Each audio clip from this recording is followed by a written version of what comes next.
शुभ प्रभात। आज का दिन होली के बाद का पहला सोमवार है और पहले सोमवार को घरों में सामान्यतया बासोड़ा का पूजन होता है। और ये बासोड़ा का पूजन कितना अद्भुत और वैज्ञानिक है। घरों में बेशक एक सामान्य सी परंपरा रहती होगी, लेकिन बहुत अद्भुत और बहुत वैज्ञानिक है। यानी कैसे हमारे वात पित्त कफ का समन करता है, कैसे बादी वाली चीजें हमारे पित्त को शांत करती हैं, और जो तीन ताप हैं, दैहिक, दैविक और भौतिक, इनमें से दैवीय ताप जो होता है, यानी ताप मतलब कष्ट, जो देवताओं द्वारा उत्पन्न कष्ट होता है, उन देवताओं के कष्ट को किस प्रक्रिया से शांत किया जाए, देवताओं को कैसे शांत किया जाए, अपने बच्चों को स्वस्थ, निरोगी और प्रसन्न कैसे रखा जाए, इस सारे को पूर्ण करने वाला एक सामान्य सा दिखने वाला लेकिन अद्भुत, बहुत अद्भुत, अगर इसको मैं दूसरे शब्द में बोलूं, नेचुरल वैक्सीनेशन का अगर कोई दिन है तो वो ये बसोड़ा वाला दिन है। और हमें पता है, हम तो जब छोटे थे तो हमें ध्यान में है कि बसोड़ा वाले दिन सुबेरे कड़ी मिलेगी, बासी चावल मिलेंगे रात के रखे हुए, ऐसे तो रूटीन में मिलते नहीं, तो बासे वाले मिलेंगे, इसमें स्वाद बड़ा आता है। इसको खाने के लिए बसोड़े का बड़ा इंतजार होता था, पूड़ियां बनाई, कुछ और बनाया, ऐसा इंतजार होता था गांव में। और सभी माताएं निकल करके सुबेरे बहुत जल्दी अपने पशुओं का काम करने के बाद, आने के बाद पहले होली के पास जाएंगी, वहां होली के पूजन को करेंगी, फिर अपने पास में वहां शीतला माता का मंदिर होता है, हर गांव में मंदिर होता है, यहां भी मोहल्ले मोहल्ले में, दिल्ली में भी मंदिर है। शीतला माता के मंदिर को जाकर वहां उसको पूजन करेंगी और जो भी लेकर गई है घर से उसको चढ़ाएंगी और जल चढ़ाएंगी। ऐसा करके आती थी, फिर उस भोजन को हम सब लोग मिलकर करते थे। तो मैं बड़ा सोच रहा था और बड़ा दंग था इस बात से कि मैं चिकित्सक के नाते किसी को भी भोजन में वायु की चीजें पहले मना करता हूं, क्योंकि ज्यादातर वात रोग कड़ी, मतलब रात की रखी हुई चीज से वात रोग आते हैं, वायु आती है। और कड़ी तो इतनी अद्भुत है, ताजा कड़ी भी खिला दो तो भी जॉइंट्स पेन तूफान मचा देता है, बहुत भयंकर रोग पैदा कर देता है। लेकिन कितनी अद्भुत कल्पना हमारे महापुरुषों की, कितनी अद्भुत कल्पना कि बासी चीज अनिवार्य रूप से खानी है और उसके बाद भी कड़ी भी खानी है, चावल भी खाने हैं, पकवान भी बासा खाना है, तूफान मचाने वाली चीज।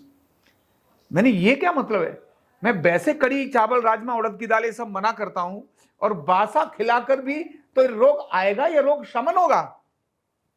जब मैं सोचने लगा करी ये क्या होता है, तब मुझे ध्यान में आया, क्योंकि मैंने आयुर्वेद की पढ़ाई करी, तो वात और पित्त और कफ, इन तीनों में से ये दिन जो है वो पित्त के दिन है। कौन से दिन है? अभी हमने अग्नि का बहुत जबरदस्त सब तरफ से जलाई अग्नि, ग्रीष्म पैदा हुआ, गर्मी पैदा हुई, और गर्मी से क्या उत्पन्न होती है? पित्त की अधिकता होती है। और पित्त कहां नजर आता है? स्किन पर, एसिडिटी के रूप में आएगा, त्वचा के रूप में आएगा, वायरल जैसी डिजीज, बैक्टीरिया जैसी डिजीज आएंगी, जिनमें चेचक है, मम्स है, ये सारी बीमारियां, ये पित्त की बीमारियां आती हैं। स्किन के रोग जितने भी वो पित्त के रोग आते हैं। तब मुझे समझ में आया कि जैसे वैक्सीनेशन करते हैं, और वैक्सीनेशन में कोरोना का वैक्सीनेशन मतलब कोरोना के रोगी से जो लिया हुआ जो अवशेष था, उसी में से जो कुछ प्रक्रिया करने के बाद एक रोगी को ड्रॉप दी, या हम पोलियो की वैक्सीनेशन कराते हैं, आजकल बहुत चली हुई थी, एक ड्रॉप जो बच्चों को डालते हैं वो पोलियो के ही एक ड्रॉप है, उससे उस बच्चे को इम्यून किया जाता है, ऐसा किया जाता है। लेकिन सच में तो वो बहुत खतरनाक चीज है। यह जो त्योहार है बसोड़ा, ये सच में एक बहुत बड़े वैक्सीनेशन का त्योहार है। मतलब वायु बढ़ाकर पित्त को शमन करना, वायु यानी वात से वात को शमन करना और वात से पित्त को शमन करना, ये दोनों अगर एक साथ होती हैं तो ये इस वाले दिन होती हैं, बसोड़े वाले दिन होती है, यानी सोमवार के दिन होती है। सोमवार का दिन अपने आप में बहुत अद्भुत होता है। इसका संबंध ही, यानी चांदी का इसका संबंध है। यानी अगर देखें तो जल तत्व का सीधा सीधा इसके साथ संबंध है। ग्रीष्म यानी पित्त का इसके साथ सीधा सीधा संबंध है, इसीलिए चांदी का महत्व इन दिनों में बहुत अधिक हो जाता है। ये विषय आज का नहीं है। लेकिन बात और पित्त यानी बात से पित्त का शमन, बात से बात का शमन, ये वाला एक अद्भुत ये त्योहार है। और क्योंकि मां शीतला का पूजन किया तो हमने कहा ना दैवीय शक्ति, दैहिक, दैविक और भौतिक ताप, 3 ताप होते हैं। दैहिक यानी शरीर का ताप हो गया, दैविक यानी देवियों का ताप हो गया, भौतिक मतलब भौतिक चीजों का ताप होगा, दैहिक, दैविक और भौतिक तापा। ये तीनों तापों में से जो दैवीय ताप है, शीतला माता को प्रणाम करके हम उस दैवीय ताप को नियंत्रित करने का काम करते हैं। अभी हमने होली का पूजन किया, उस समय भी वो होलिका देवी थी।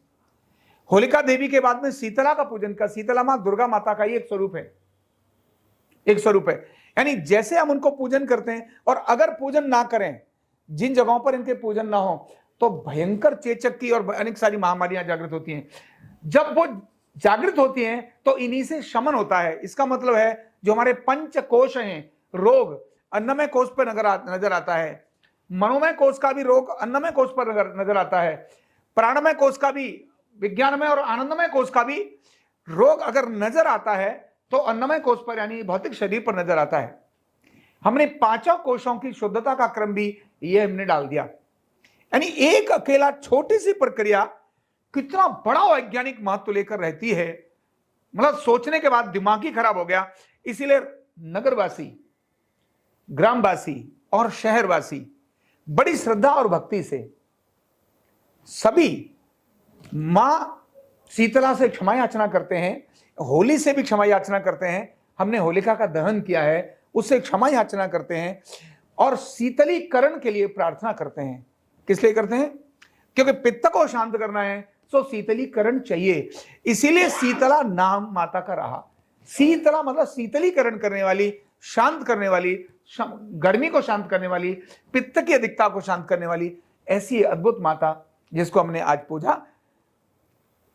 इसी के नाम से बासोड़ा, बासोड़ा का मतलब बासा भोजन जिसको लेते हैं वो बासोड़ा, और शीतला माता का पूजन मतलब जो शांत करने वाली है, जो शीतल करने वाली है, ऐसी माता का ये पूजन है। ये सभी ग्रहों में बहुत आवश्यक ही होता है, करते ही हैं। इसकी भी एक निश्चित तिथि होती ही है।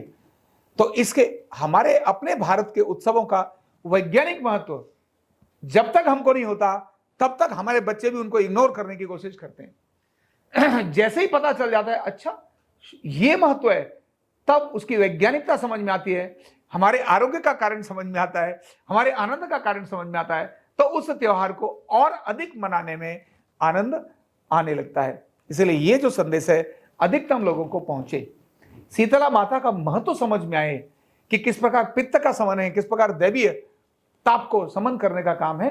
ये बहुत महत्व का त्योहार है। हम बाकी लोगों को भी इसको संदेश को अवश्य भेजें। बहुत बहुत धन्यवाद।